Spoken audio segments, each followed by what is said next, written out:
क्या करे थे, वही जो कहते करते और सुनते चले आ रहे हैं ज़माने से, और फिर ज़माने तक यही होता रहेगा।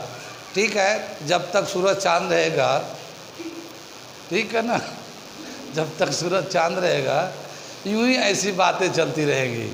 ठीक है ना। तो क्या कह रहे थे कि जब वक्त होता है तो एहसास नहीं होता, और जब एहसास होता है तो वक्त नहीं होता। मैं साबिर अली और आप देख रहे हैं ILCC अली क्लासेस, जो एक नीट JEE के लिए Aligarh based residential coaching class है। मैं पढ़ा रहा हूँ फिज़िक्स क्लास 11th वेव। बहुत सारे टॉपिक्स हमने कर चुके हैं, न्यूमेरिकल करा रहे थे, आगे हम लोग न्यूमेरिकल करने जा रहे हैं। ठीक है ना। अगला न्यूमेरिकल ये मैं लिख रहा हूँ। ठीक है,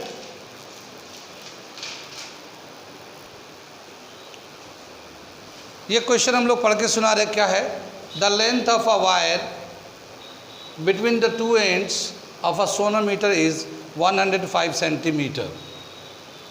Where should be two bridges be placed so that the fundamental frequencies of the three segments are in the ratio of 1:3:5 15। Sonometer क्या होता है कि जैसे ये एक हमारा इस तरह का वायर है जो यहाँ से यहाँ तक फिक्स है। ठीक है ना। ये एक इस तरह का हमारा वायर है जो फिक्स है, और ये 105 सेंटीमीटर का लेंथ है, टोटल लेंथ है। ब्रिजेस बोले क्या, दो ब्रिजेस लगाने हैं। कैसे कि उनका जो फ्रीक्वेंसी का रेशियो है 1:3:15 है। ब्रिजेस का मतलब क्या है, जैसे ये हमारा टेबल है, दिख रहा है ना आप लोगों को, ये टेबल है, और यहाँ पे किनारे में हमने ये दो वायर, एक वायर को दोनों टर्मिनल पे बांध दिया। ठीक है ना। जैसे मान लो ये इसके किनारे पे दो निकले हुए रॉड है, हमने दोनों तरफ बांध दिया, सटा के इस टेबल पे, बिल्कुल वायर जो ना टेबल पे सटा हुआ है, हमने बांध दिया। अब इस ये पेन है, अब हमने क्या किया, उस पेन को वायर और टेबल के बीच में डाल दिया, तो क्या हो जाएगा, वो थोड़ा सा उठा वायर जो ना उठ जाएगा, तो ये ब्रिज हो गया। ये वायर और टेबल के बीच में डालूंगा तो ब्रिज हो जाएगा। तो जैसे यहाँ पे जो है ये टेबल है, ठीक है, तो मैं एक टेबल बना लेता हूँ। पहले इसको इस तरह से हम लोग बना लेते हैं, ऐसे। ये एक टेबल है ये, और ये यहाँ पे और यहाँ से एक वायर है जो बंधे हुए हैं, ये 105 सेंटीमीटर का है। अब हमें ब्रिजेस लगाने हैं, रेशियो दे रखा फ्रीक्वेंसी का, तो ब्रिजेस का जो शेप है हम कुछ इस तरह से बना लेते हैं। एक ब्रिज का शेप इस तरह से आ गया, ये लगा दिया, और एक ब्रिज ऐसे लगा दिया, यानी इसके अंदर लगा दिया, उठ गया। ये कितनी बात समझ में? जब उठ गया, अब क्या बताया कि इन तीनों का जो फ्रीक्वेंसी का रेशियो है, एक पार्ट ये हो गया, एक पार्ट ये हो गया, और एक पार्ट ये हो गया, 3 पार्ट में डिवाइड हो गया। अब इन तीनों का जो फंडामेंटल फ्रीक्वेंसी है, इनका रेशियो निकाला गया है, तो 1:3:15 है। तो बताना है कि ये ब्रिज यहाँ से कितने डिस्टेंस पे लगा हुआ है, और ये ब्रिज फिर कहाँ लगा हुआ है। ठीक है, फिर से मैं पढ़ देता हूँ। The length of the wire between the two ends of a sonometer 105, where should be the bridges, where should be two bridges be placed so that the fundamental frequency of the three segments are in the ratio 1:3:15। कितनी बात सुन में? आगे चले हम लोग solution कर रहे हैं इसको। जब दोनों एंड फिक्स होता है तो फंडामेंटल फ्रीक्वेंसी और लेंथ में क्या रिलेशन होता है, ठीक है ना। और हम लोग ऐसे लिखते हैं, fundamental frequency when both ends are fixed is equal to, क्या फॉर्मूला था, nu is equal to 1/2L T/m। यही तो फॉर्मूला है, कल हम लोगों ने इसे बेस पे किया है। तो बाकी ये सब चीज़ सेम है, टेंशन, मास, पॉइंट लेंथ सब कांस्टेंट है, खाली लेंथ को देखना, लेंथ एंड फ्रीक्वेंसी। तो ये दोनों एक दूसरे का इन्वर्सली रिलेशन है। कितनी बात? दोनों एक दूसरे का इन्वर्स रिलेट करता है। अकॉर्डिंग टू क्वेश्चन क्या दे रखा है, 3 पार्ट का फ्रीक्वेंसी का ratio, according to question, new 1 is to new 2 is to new 3 is equal to 1 is to 3 is to 5, 15। ठीक है ना, ये फ्रीक्वेंसी का रेशियो हो गया। कितनी बात सुनी, दे रखा ना फ्रीक्वेंसी का रेशियो ये क्वेश्चन में। तो लेंथ का रेशियो क्या हो जाएगा, therefore ratio of length, ratio of length L1 is to L2 is to L3 is equal to 1 by new 1 is to 1 by new 2 is to 1 by new 3। ठीक है, समझ में आ रही है? कितना समझ में आई है? समझ में आ गया ना? ये रेसिप्रोकल हो गया। ये जब लेंथ यहाँ ले जाएगा तो फ्रीक्वेंसी यहाँ चलाएगा, नीचे चलाएगा, 1 बाई न्यू हो जाएगा। तो न्यू का हम लोगों ने इस तरह से रेशियो लगा दिया, रेशियो ऑफ लेंथ ले लिया इन तीनों लेंथ का, इसका लेंथ का जो रेशियो कितना हो जाएगा, तो 1 by new 1, 1 by nu 2, 1 by new 3। कितनी बात सुनिए, आगे चले। 1 बाई न्यू कितना, 1 by 1 is to 1 by nu 2 कितना 3 इज टू 1 बाई 15। कितनी बात सुनिए, एलसीएम लेंगे तो कितना आ जाएगा, 15 आ जाएगा। 15 आ जाएगा, फिर इसको सिंप्लीफाई करेंगे तो 15 is to 3 is to 1, ये आ जाएगा लेंथ का रेशियो। कुछ बात समझ में आ रही है? एलसीएम लगे तो 15 आएगा, 1 से डिवाइड करेंगे, ऊपर मल्टीप्लाई करेंगे, 15 आ गया, 3 से डिवाइड करेंगे, वो 5 आएगा ना, 5 आएगा यहाँ पे। हाँ, 3 से डिवाइड करेंगे 5 आएगा, फिर 5 से ऊपर मल्टीप्लाई 5 आ गया, 15 से करेंगे 1 आएगा, 1। तो इस तरह से ये रेशियो ऑफ द लेंथ हो गए। ठीक है, और नीचे 15 कॉमन कर दिया सबके लिए। आगे चले पीछे चले, ठीक है। अब हम लोग, ये तो रेशियो ऑफ द लेंथ हो गया, तो total sum of the ratio of the length, sum of ratio of length क्या मतलब हो गया, यानी यहाँ से यहाँ तक जो लेंथ का रेशियो है, और यहाँ से यहाँ और यहाँ से यहाँ रेशियो निकालेंगे तो 15:5:1 आ रहा है ये।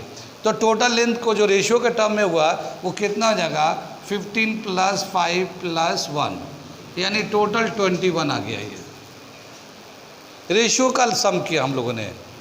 Now length of first wire, ठीक है ना।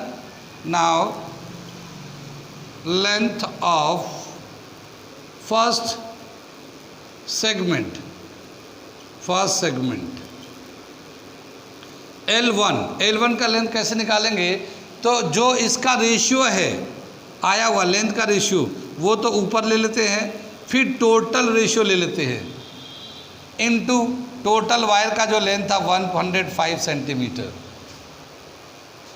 कितनी बात में, यानी 21 रेशियो में 15 पार्ट तो पहले वाले लेंथ का है। तो अगर 105 सेंटीमीटर लंबा वायर हो तो उसका कितना लेंथ पहले वाले पार्ट का है, ये हमारा निकल गया। यूनिटरी मेथड समझ सकते हैं। अगर 21 से इसको करेंगे तो 5 टाइम्स कट जाएगा, और इसको करेंगे तो L1 जो है ना 75 सेंटीमीटर, ठीक है ना। तो यहाँ से यहाँ तक पहला जो लेंथ होगा वो 75 सेंटीमीटर होगा। पहला जो ब्रिज लगाएंगे वो स्टार्टिंग पॉइंट से लेके 75 सेंटीमीटर के दूरी पे लगाएंगे। क्वेश्चन को मिटा के हम लोग आगे का सेक्शन करा रहे हैं हम लोग। दूसरा कहाँ लाएंगे ब्रिज को, हाँ 25 को, वाह भाई वाह, ठीक है ना। तो length of second segment, length of second segment L2 is equal to, इसका रेशियो में तो 5 आया, टोटल जो रेशियो है 21 × 105, इसे काटेंगे 5, 25 सेंटीमीटर, ठीक है ना। तो हमें 2 ब्रिज लगाने हैं, तो एक ब्रिज लगाएंगे 75 सेंटीमीटर पे और दूसरा ब्रिज लगाएंगे 100 सेंटीमीटर पे, 75 + 25। तो इस तरह से हमें पहला 75 और दूसरा 100 सेंटीमीटर के ऊपर लगाएंगे, तो इस तरह से हमारा इस रेशियो डिवाइड हो जाएगा। तो the distance of bridges are 75 centimeter and 100 centimeter. यहाँ पे दो जगह पे लगाना है हमें। नहीं समझ में आए? बताइए।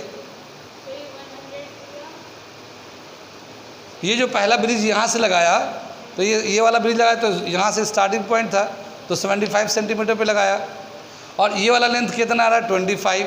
तो हम यहाँ से बता रहे हैं स्टार्टिंग पॉइंट से 75 पे पहला ब्रिज और दूसरा 100 सेंटीमीटर पे लगा देंगे, यहाँ स्टार्टिंग पॉइंट के रेफरेंस में। ठीक है, कितनी बात समझ में? नोट कर लीजिए इसे, अगला क्वेश्चन में करा रहा हूँ मैं।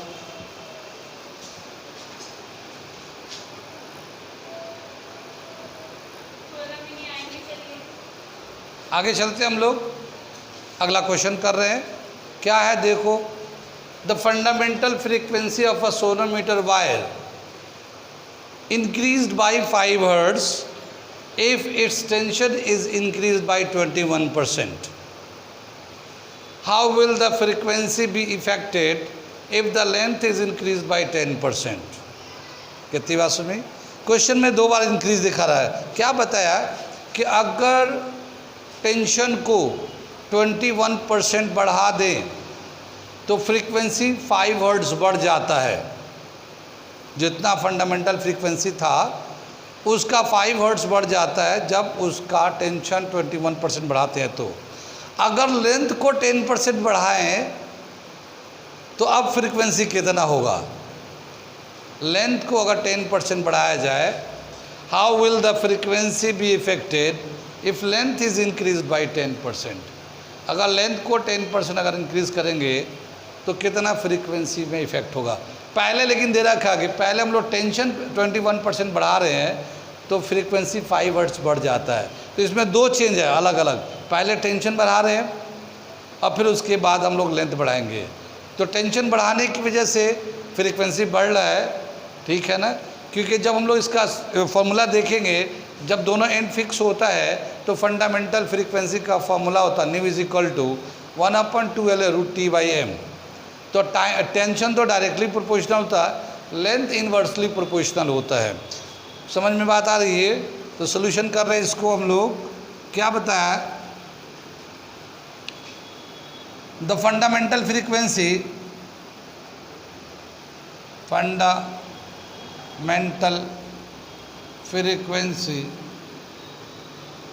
Of sonometer. सोनोमीटर नाम दे रखा है, इससे पता चलेगा कि दोनों एंड फिक्स है। Fundamental frequency of sonometer is nu is equal to 1/2L√T/m। ये हमने इक्वेशन नंबर 1 कर लिया। कितनी बात समझ में आई? आगे दे रखा है when tension is increased by 21%,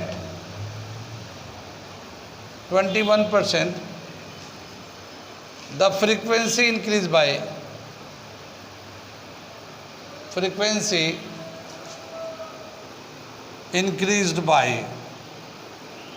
5 hertz.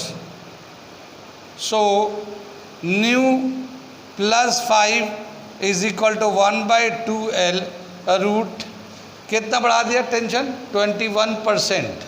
तो ये जगह 1.21T/m, इक्वेशन 2 आ गया। ये इसको हम लोग कैसे लिख दिया? हम बता रहे कि जितना इसका पहले टेंशन था, मान लो T था, ये अलग से मैं बता रहा हूँ। अब क्या हुआ कि 21% बढ़ा दिया, यानी 100 में 21 इंक्रीज़ कर दिया, तो इसमें 21% ऑफ T बढ़ा दिया। तो जितना पहले था उसमें इसको प्लस कर देते हैं। अब क्या होगा? T + 21/100 × T, यही तो होगा ये। अब ये जो T है कॉमन निकाल लेते हैं, ठीक है? तो जब कॉमन निकाल लेंगे तो यहाँ बचेगा 1, ये वाला, और इसको 100 से डिवाइड करेंगे तो 0.21 आ जाएगा। कितनी बात सुन रहे? और ये जो है ना 1 + 0.21, तो ये आ जाएगा 1.21, ये आ जाएगा टेंशन का वैल्यू, या 1.21 × t, ये वाला वैल्यू आ जाएगा जब 21% बढ़ेगा तो हमने डायरेक्ट यहाँ पे हमने लिख दिया 1.21 t, 21% बढ़ा तो कहते इसको अलग से लिख लिए ये कि ये हमने इसको वैल्यू को यहाँ लिखा कैसे। अब हम लोग क्या करेंगे, डिवाइड कर देते हैं इक्वेशन, फर्स्ट को इक्वेशन सेकंड से कर देते हैं डिवाइड, ठीक है। तो हमें क्या मिलेगा, यहाँ पे देख रहे हैं ये dividing equation 1 by equation 2 we get, ठीक है।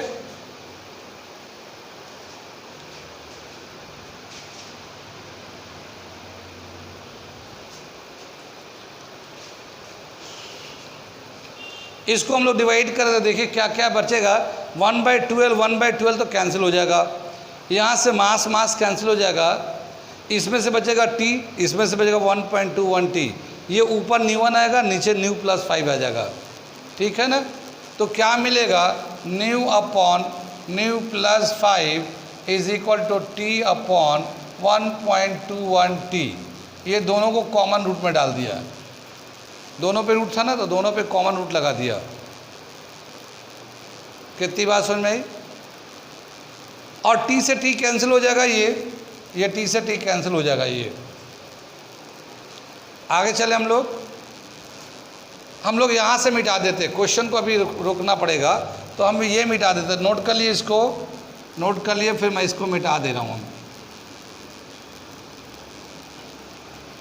आगे बताया क्या, जब हम लोग इसको सिंप्लीफाई करेंगे तो देखिए डेसिमल को हटाएंगे तो ऊपर में 100 हो जाएगा, तो ये यहाँ पे 100 हो गया और ये डेसिमल हट गया, तो 100 का रूट लेंगे तो 10 आ जाएगा, 121 का रूट लेंगे तो 11 आ जाएगा।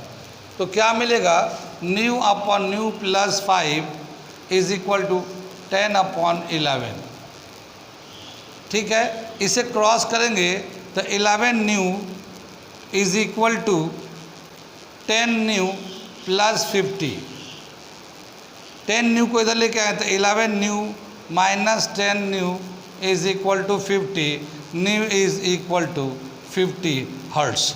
तो ये जो न्यू है वो 50 हर्ट्स हो गया। ये तो फंडामेंटल फ्रीक्वेंसी हो गया सोनोमीटर का, ठीक। कहाँ समझ में नहीं आया, ठीक है ना, हमने न्यू निकाल लिया इस तरह से, फंडामेंटल फ्रीक्वेंसी हो गया। तो जब भी कभी टेंशन बढ़ाएंगे तो जाहिर हमारा फ्रीक्वेंसी बढ़ ही जाता है, क्योंकि उसका जो फॉर्मूला है वो उसी तरह से है ही है, टेंशन बढ़ेगा तो हमारा फ्रीक्वेंसी भी बढ़ेगा, ठीक है। आगे क्या दे रखा है, अगला पार्ट बोला, देखिए ये तो यहाँ तक हो गया, ये मैं यहाँ ये पार्ट हो गया, the fundamental frequency of sonometer wire is increase bye 5 hertz if tension is increase bye 21%, यहाँ तक हो गया। और हम लोगों ने फंडामेंटल फ्रीक्वेंसी निकाल लिया यहाँ से। अब क्या बताया, how will the frequency be affected if the length is increase by, अगर लेंथ को 10% बढ़ा दें तो अब उसकी फ्रीक्वेंसी पे क्या इफेक्ट होगा, ठीक है। तो इसे मिटा दूँ मैं। अब अगर लेंथ को बढ़ा देते 10% तो यहाँ से थे, when length is increased by 10%, new length is equal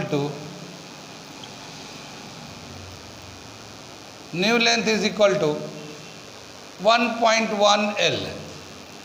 ये कैसे आ गया, मैं ये करके दिखा रहा हूँ। देखो पहले तो L था ही था और 10% ऑफ L बढ़ गया ये, ठीक है। तो 10% ये L था, 10% का मतलब 10/100 इंटू L, तो ये L था और ये 0.1 L आ गया। ये L कॉमन ले लिया तो ये 1 + 0.1 आ गया और ये L 1.1 आ गया। तो अब जो हमारा 1.1 L के बराबर हो जाएगा 10% जब इंक्रीज़ करेगा तो, ठीक है ना। ये हमने अलग से बता दिया। तो जो नया न्यू लेंथ होगा अब तो ये हो जाएगा, कितनी बात सुन में आई? आगे चले तो न्यू फ्रीक्वेंसी कितना हो जाएगा? न्यू फ्रीक्वेंसी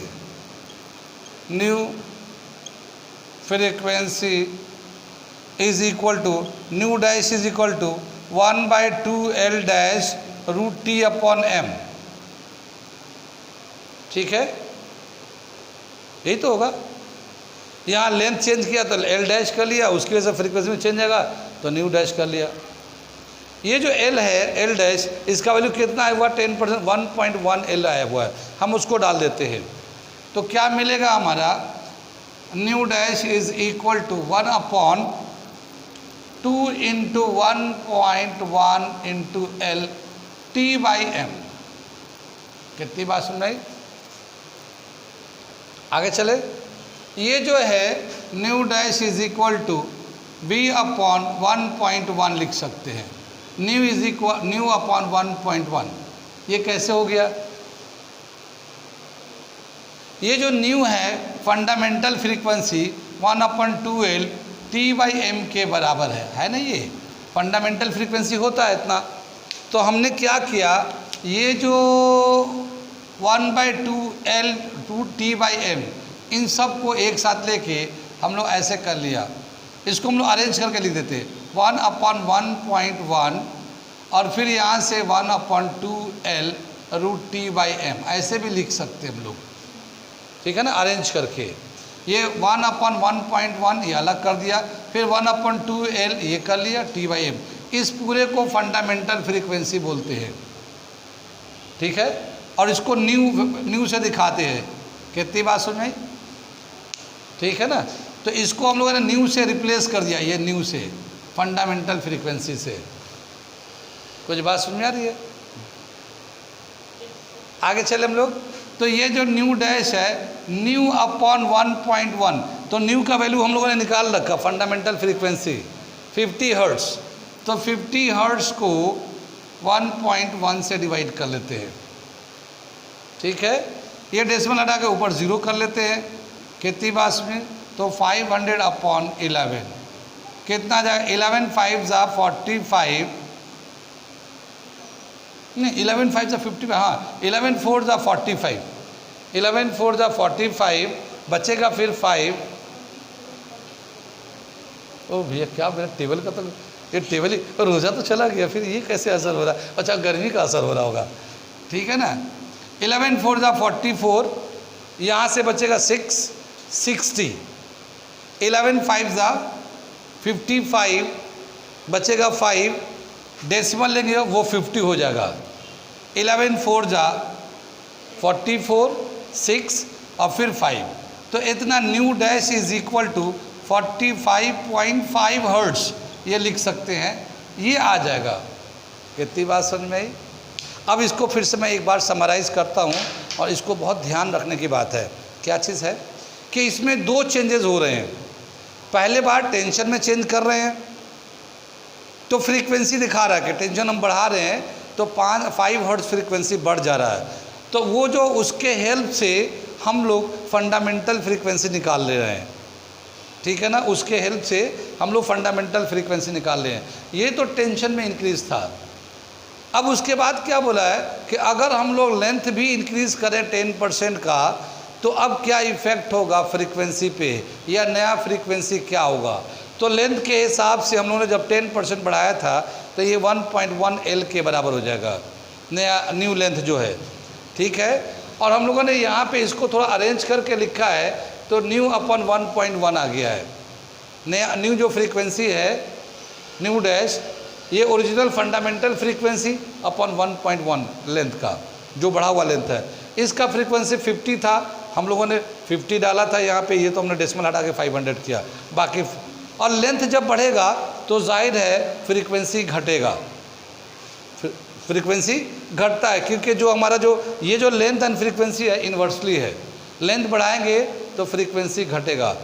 कितनी बात सुनी? तो यहाँ पे हम लोगों ने 10% लेंथ बढ़ाया था तो ओरिजिनल जो फ्रीक्वेंसी 50 था उससे कम ही फ्रीक्वेंसी आना था, ये आया 45.5। ये दो चेंज एक साथ कर किया। इससे पहले हम लोगों ने क्वेश्चन में जो कर रहे थे एक एक चेंज कर रहे थे, कभी लेंथ में चेंज किया, कभी टेंशन में चेंज किया, कभी कुछ में। लेकिन यहाँ पे दो चेंजेस अलग अलग सिचुएशन के हिसाब से किया हम लोगों ने। कितनी बात समझ में? आगे चले, समझ में आ रहा है? नोट कर लिए और रिवीजन करिए।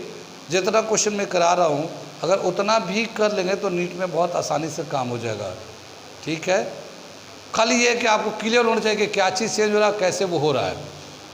ठीक है, एक क्वेश्चन और कराता हूँ इसी टॉपिक से, जहाँ पे दोनों एंड फिक्स है। एक क्वेश्चन और कराएंगे, उसके बाद हम लोग चलेंगे one and open one and close का। ठीक है,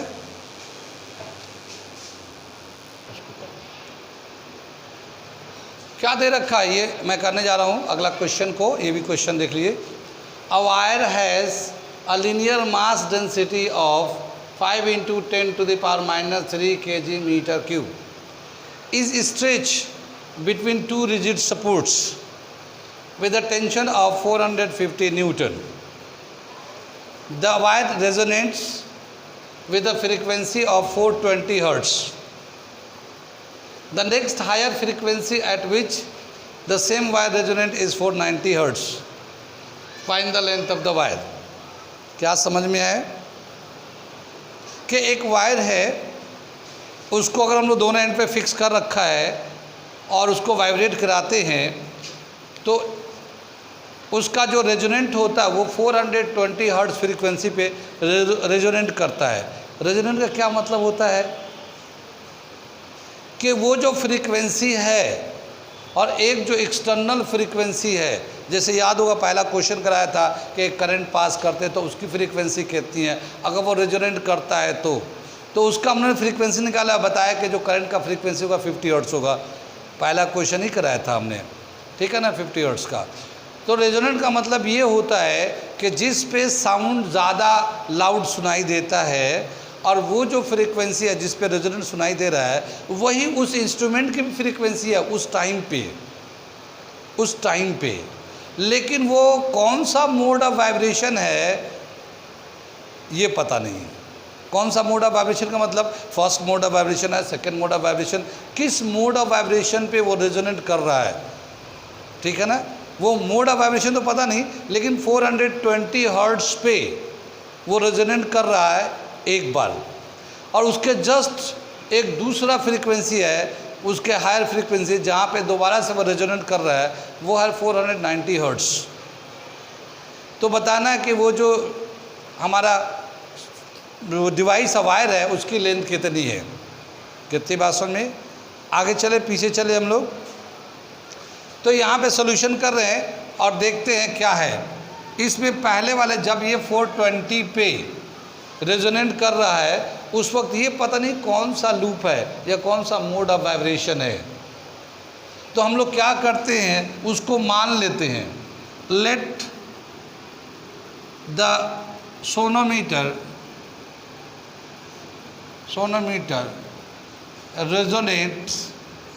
resonates with 420 hertz when it has n loops। ठीक है ना, जब n लूप्स होगा उस वक्त वो 420 हर्ट्ज पे रेजोनेट कर रहा है। अच्छा, नेक्स्ट हायर फ्रीक्वेंसी पे यानी 490 पे दोबारा से रेजोनेट कर जा रहा है।